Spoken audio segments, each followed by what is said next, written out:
Bonjour et bienvenue sur la chaîne Échecs et Pédagogie. Salut Romu. Salut Laurent, bonjour à tous. Alors avec cette vidéo, nous entamons un long travail pédagogique qui, on l'espère, va beaucoup vous aider à mieux réfléchir pendant vos parties, puisque c'est quand même l'objectif de notre chaîne. Donc nous allons pendant plusieurs vidéos, on ne sait pas encore combien, mais on verra ça au fur et à mesure. Nous allons parler de ce qu'on appelle le jeu des couleurs et de tous les déséquilibres qui peuvent être liés à cette stratégie particulière, mais qui finalement apparaît dans quasiment toutes les parties d'échecs. Et le premier déséquilibre que nous allons travailler et que nous allons étudier au cours de ces premières vidéos, c'est le déséquilibre entre les deux tandems, dame et cavalier, face à dame et fou. Vous avez déjà probablement entendu dire que le tandem dame et cavalier était puissant, mais on va essayer de se demander pourquoi et comment surtout exploiter ce tandem dame et cavalier, et puis petit à petit se rapprocher vers des notions plus stratégiques et voir comment font les forgeurs pour obtenir ce tandem. Alors Romu, quelle est la première particularité tactique de ce tandem dame et cavalier ?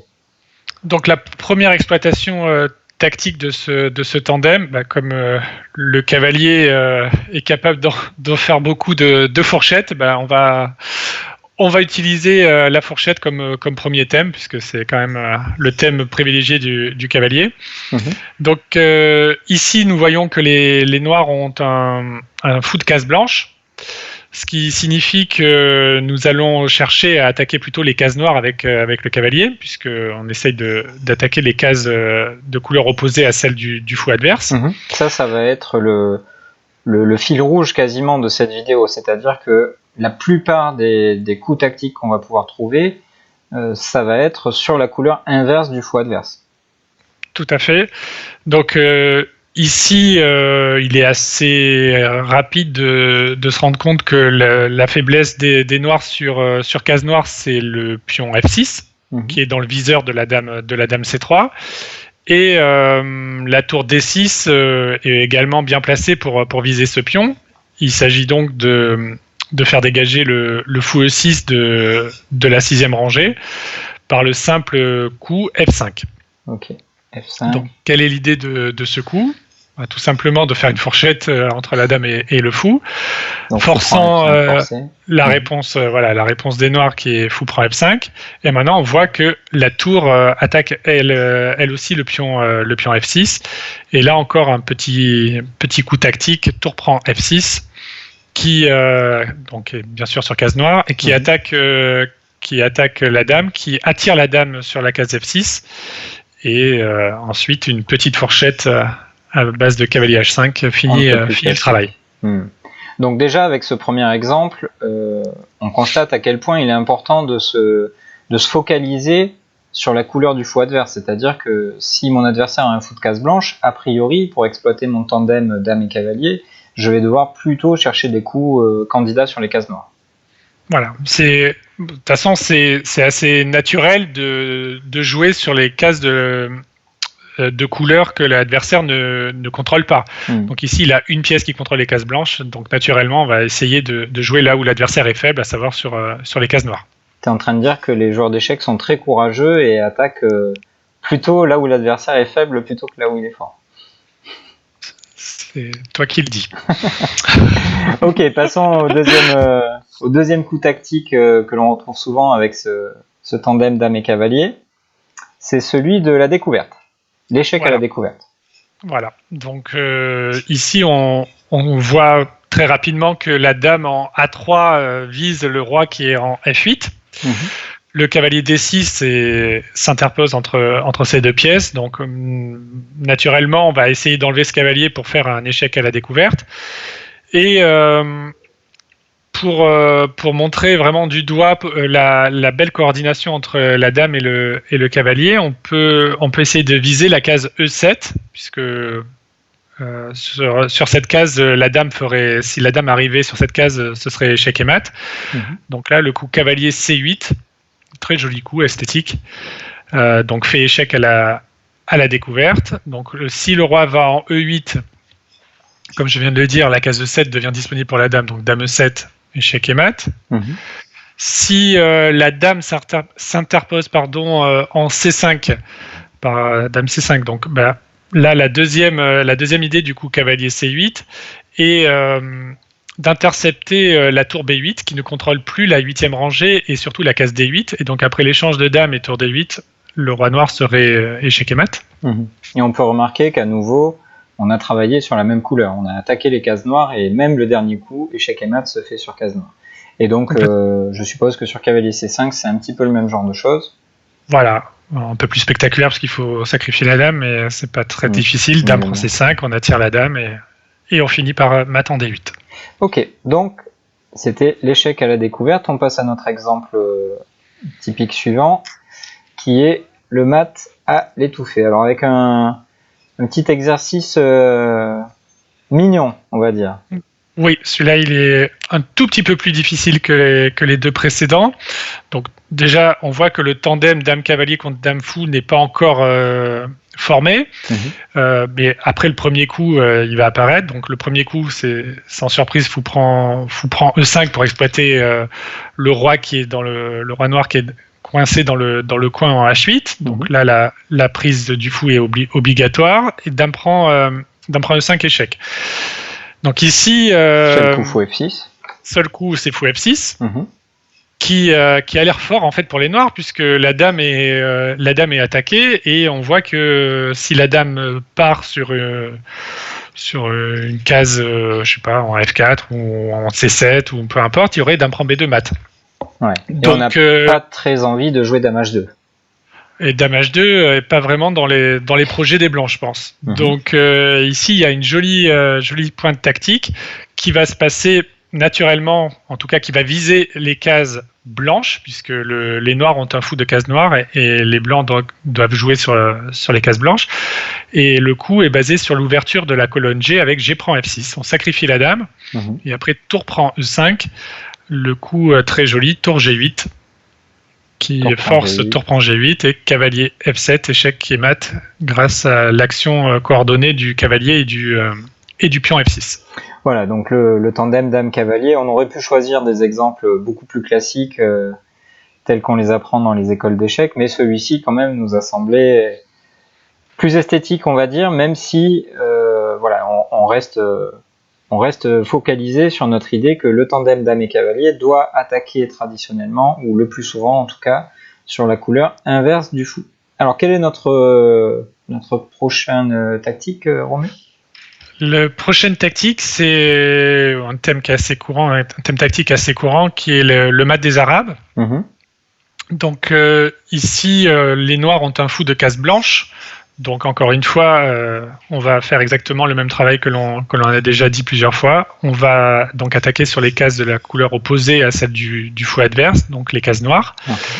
Et là, on voit que les cases cibles sont G7 et F6 qui sont accessibles pour les cases blanches, et donc le petit coup cavalier E4, très bon coup qui attaque la dame, bien sûr. Ouais, qui permet au cavalier de revenir vers l'aile roi aussi, parce qu'il était un petit peu inutile en C5. Ouais. D'ailleurs, on voit que le point commun de la plupart de nos exercices, c'est la faiblesse du roi adverse, en fait. Souvent, dame-cavalier est utilisé, ce tandem est extrêmement fort pour attaquer le roi adverse. Donc là, après cavalier E4, dame prend D5 est forcé. De toute façon, l'autre coup, ça serait dame B8 qui ne changerait pas la conclusion. Et ici, le très joli coup, toujours sur case noire, bien évidemment, dame G7. Sacrifice de dame pour dévier la tour G6. Totalement. Donc après, tour prend G7 qui est forcé, on joue cavalier F6, on joue sur le clouage de la tour F8. Roi H8 est obligatoire. Tour prend F8. Tour G8, dame G8, pardon, qui est aussi pour retarder le mat, ouais. Ouais, voilà. Et après, tour prend G8, un joli mat avec tour H7, le mat des Arabes, et échec et mat. Ok, très instructif, me semble-t-il, en tout cas on espère. On passe à notre point suivant, qui est que le tandem dame et cavalier, lorsqu'il affronte le tandem dame et fou, peut être peut être une aide particulièrement utile au pion passé. Alors, quand on regarde cette position, on se dit de quoi nous parle coach Guida, puisqu'il n'y a pas de pion passé. Alors, est-ce que tu peux expliquer à ceux qui regardent cette vidéo pourquoi je ne suis pas complètement devenu fou? Alors, tu n'es pas complètement devenu fou, effectivement. Ici, le pion H6, on voit qu'il est assez fort, que c'est une épine plantée dans le camp des Noirs, qui rend le roi noir quand même assez faible. Alors, il n'est pas encore passé, mais il est quand même à 2 cases du bonheur.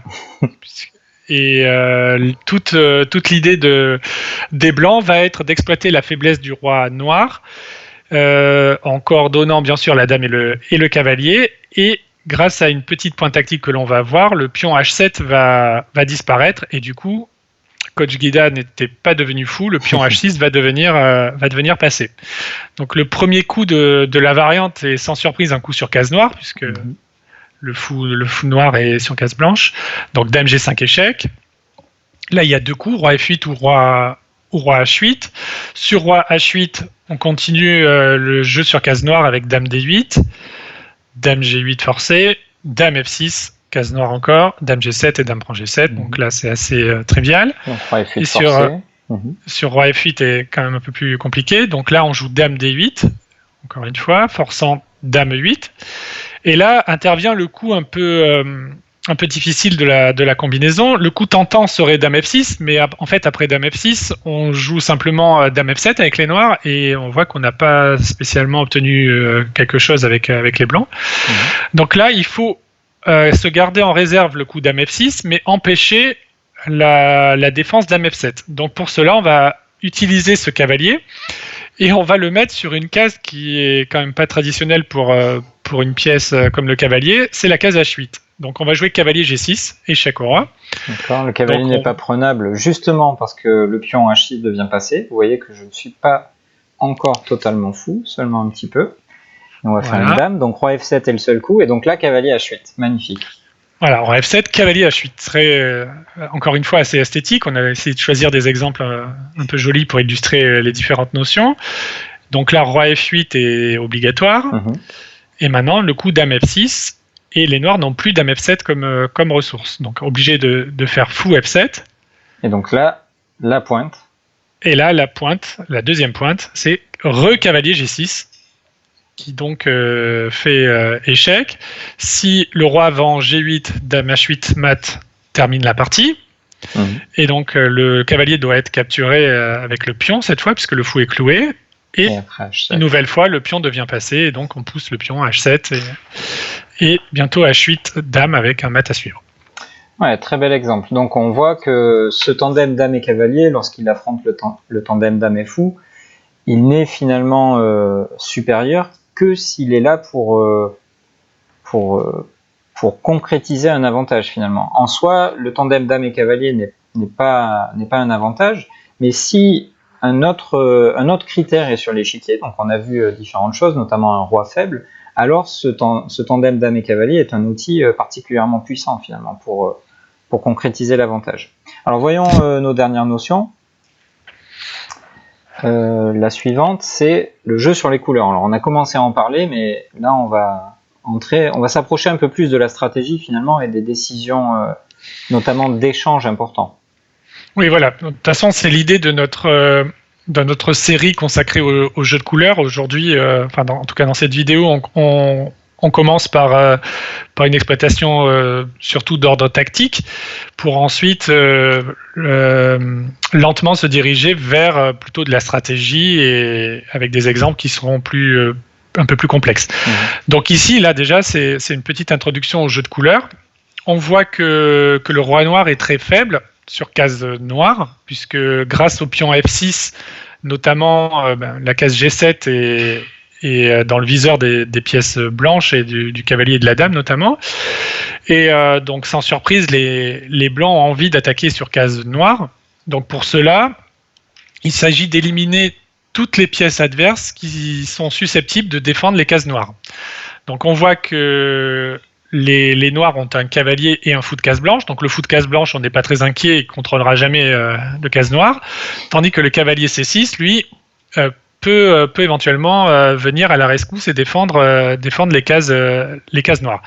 Donc notre ami Emmanuel Lasquer a décidé d'échanger son fou G2 contre le cavalier C6 pour augmenter encore un peu plus ce contrôle des cases noires. Et maintenant, la seule pièce mineure restante de chez les blancs, c'est le cavalier qui contrôle parfaitement les cases noires, tandis que les noirs restent avec leur pauvre fou E8 qui sera bien impuissant face à l'attaque sur case noire. Donc là, ce qu'il est important de remarquer, c'est que Lasquer a utilisé son fou de case blanche pour attaquer les cases noires. Alors il ne l'a pas fait, il n'a pas utilisé le fou pour attaquer directement les cases noires, mais il a utilisé le fou pour affaiblir la défense. Ça c'est vrai dans toutes les positions et dans tous les thèmes échiquéens. Si vous voulez renforcer votre attaque, vous avez deux moyens, soit vous amenez un attaquant supplémentaire, soit vous supprimez, vous déviez, ou vous faites en sorte en tout cas qu'il y ait moins de défenseurs chez l'adversaire. Donc ça c'est un thème important parce que lorsqu'on se dit je vais attaquer les cases noires, on a peut-être tendance à mettre notre fou de case blanche de côté et c'est exactement ce qu'il ne faut pas faire finalement. Non, il faut que toutes les pièces collaborent ensemble et travaillent dans un seul et même but, à savoir contrôler les cases noires ici. Et donc le cavalier, la dame et les deux tours sont complètement capables d'attaquer les cases noires. On voit la case D8, la case E7, la case G7. Et la seule pièce qui ne peut pas attaquer directement les cases noires, c'est le fou G2, forcément. Donc ça, pour apporter sa pierre à l'édifice, c'est ce que tu as dit tout à l'heure, il n'attaque pas les cases noires, mais il élimine un défenseur de ces cases affaiblies. Ok, donc comment a répondu l'adversaire de Lasquer il a joué tour prend C6, donc s'il avait pris avec le fou...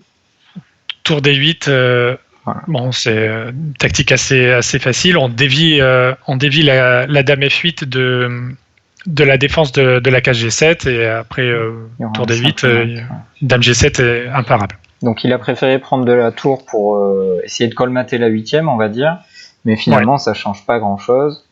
Après tour D8, la punition va être la même. Voilà, donc si tour prend D8, on va faire maintenant G7, c'est un peu la même chose.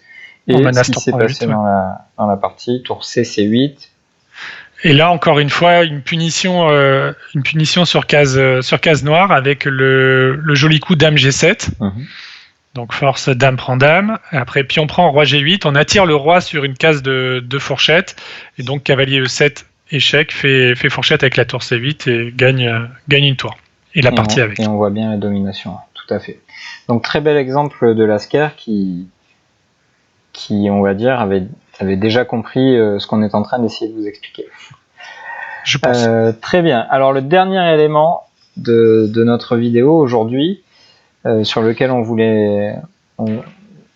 dont on voulait vous parler tout simplement, c'est le fait que lorsque ces deux pièces travaillent ensemble et qu'elles participent à l'initiative, elles ont une force de coordination, on va dire au-dessus de la moyenne ou hors du commun, je ne sais pas comment il faut dire ça, mais toujours est-il que même dans des situations qui pourraient sembler banales, lorsque la dame et le cavalier travaillent ensemble, ils sont extrêmement efficaces et surtout difficiles à dompter parce que ce sont deux pièces très très puissantes, c'est ça ? Oui, ce sont deux pièces qui se marient bien. C'est lié à la marge des pièces, encore une fois. La dame et le fou, en fait, la dame marche également en diagonale comme le fou, donc ont tendance un peu parfois à se marcher sur les pieds, alors que la dame et le cavalier se complètent par leur façon de se déplacer. Donc c'est peut-être sûrement pour ça que la dame et le cavalier sont généralement supérieurs à dame fou. Et dans cette position précise, donc on voit que les noirs doivent jouer sur case blanche, puisque les blancs ont un fou de case noire. Et la cible tout indiquée sur case blanche est bien sûr le pion E4. Et les noirs s'empressent d'attaquer ce pion E4 en utilisant une petite astuce tactique et jouent cavalier C5. Donc le cavalier se met volontairement en prise, mais en fait on voit rapidement que la dame ne peut pas capturer le cavalier à cause de l'enfilade avec dame G1. Bien sûr, avec dame G1. Et au-delà de l'attaque du pion E4, finalement le cavalier et la dame travaillent ensemble aussi pour attaquer la case D3. Et c'est là qu'on voit que la dame blanche commence à être un petit peu surchargée, puisqu'elle est la seule capable chez les blancs de venir défendre les cases blanches, et lorsqu'une seule pièce doit faire tout le boulot, ça sent la surcharge finalement. exactement. Et donc là, les blancs jouent dame C4 pour défendre ce pion E4. Mais on voit que, comme tu l'as dit, la dame est un tout petit peu surchargée, même beaucoup. Et aucune raison ici d'échanger la dame contre le fou contre le cavalier en faisant dame prend B2, qui serait une erreur parce que on va pas échanger notre pièce magnifique en C5 contre le fou B2 qui est impuissant, et après roi F3 à la fin de la variante, on voit que tout peut arriver. Les trois résultats sont possibles. Ouais, le pion passé sur la colonne D est dangereux, et là surtout ça nous amène à parler du fait de ne pas être matérialiste. Lorsqu'on a l'initiative, lorsqu'on a l'attaque, on va pas échanger ce magnifique cavalier contre un fou juste pour gagner le pion H2 qui est dérisoire, quoi, on va dire. Alors si on trouve rien de mieux, peut-être qu'on va s'abaisser à gagner un pion, mais quand on a l'attaque, quand on a l'initiative, voilà, on joue pas pour le matériel, on va jouer pour plus que ça, on va jouer pour faire mat. Complètement. Et donc là, pour souligner la surcharge de la dame C4, le très bon coup B5 qui encore donc sur attaque case blanche. Toujours sur case blanche, encore et toujours. Et là, la dame n'a plus le choix. Elle doit abandonner le pion E4. Donc dame prend B5 qui est forcé, parce qu'il faut en plus défendre le fou. Dame B4, il y a dame D3. Oui, c'est ça. Et donc sur dame prend B5, dame prend E4 échec. Roi D, dans la partie, il a joué roi D2. Alors roi F2, ça accélère aussi un peu plus la fin. D'ailleurs, je pense qu'il y a cavalier. Il se dirige côté cimetière là. Hein. On sent voilà, que le roi est livré à lui-même avec une dame et un cavalier qui lui tournent autour. Bon, voilà. C'est assez facile de mater. Et donc sur roi D2, dame prend D5. Avec une position complètement gagnante. Les noirs ont un pion de plus, le roi qui est extrêmement faible, c'est une position complètement gagnante. Alors, il a choisi roi C3 dans la partie, il y avait d'autres alternatives, mais certainement que le résultat n'aurait pas été modifié. Le mal est fait, là, ouais, tout à fait. Oui, là, c'est déjà trop tard. Donc, dans la partie, il a joué roi C3, mais cavalier E4. On peut regarder la fin en se délectant, on va dire, justement, de la coordination entre dame et cavalier. Là, c'est... Lilienthal ne va plus lâcher, je crois que c'était pire qu'avec les blancs, Lilienthal ne va plus le lâcher à chaque coup, soit avec le cavalier, soit avec la dame, il va lui faire mal. Hein. Oui. Donc cavalier E4, attaque la dame, roi B4, dame D2, dame D2 échec, roi prend A4 forcé, et là dame C2. La dame se repositionne efficacement, roi A5 forcé, puisque sur dame B3 il y avait cavalier C5 fourchette. La fameuse fourchette dont on a parlé en introduction de cette vidéo, et donc sur roi A5, on voit une belle case de fourchette là encore en C4, et donc après cavalier D6, on attaque la dame, voilà, si dame prend E5, cavalier C4, ça aurait été une jolie fin. Il faut croire que Pirc n'avait pas beaucoup d'humour, et donc ça s'est terminé comme ceci. Voilà, donc avec cette vidéo introductive sur le thème du jeu des couleurs, du jeu sur les couleurs, on a voulu vous montrer un premier déséquilibre important, c'est le déséquilibre des pièces, et c'est le déséquilibre notamment des tandems dame et cavalier face à dame et fou. Donc dans la prochaine vidéo, on vous expliquera comment obtenir stratégiquement ce type d'avantage, mais on voulait déjà illustrer en quoi le tandem dame et cavalier pouvait être important. Je crois que les notions les plus importantes, c'est que d'une part, ce sont deux pièces extrêmement tactiques et qui se marient à la perfection, et d'autre part, le tandem en soi n'apporte pas d'avantage s'il n'y a pas déjà un critère favorable. La faiblesse du roi, la désorganisation des pièces adverses, le fait que l'adversaire est un mauvais fou, par exemple. En tout cas, voilà, le simple fait d'avoir dame et cavalier ne suffit pas. Il faut que ça accompagne et que ça aide à profiter d'un autre critère positif. Est-ce que tu voulais rajouter quelque chose, Romu ? Non, tu as été parfait, comme d'habitude. C'est très gentil, comme d'habitude. On espère que cette vidéo vous aura plu et vous aura donné le goût d'étudier ce jeu des couleurs. Et si vous souhaitez justement poursuivre cette étude, n'hésitez pas à vous abonner à notre chaîne pour rater aucune de nos prochaines vidéos. Et on vous dit à très bientôt. À très vite.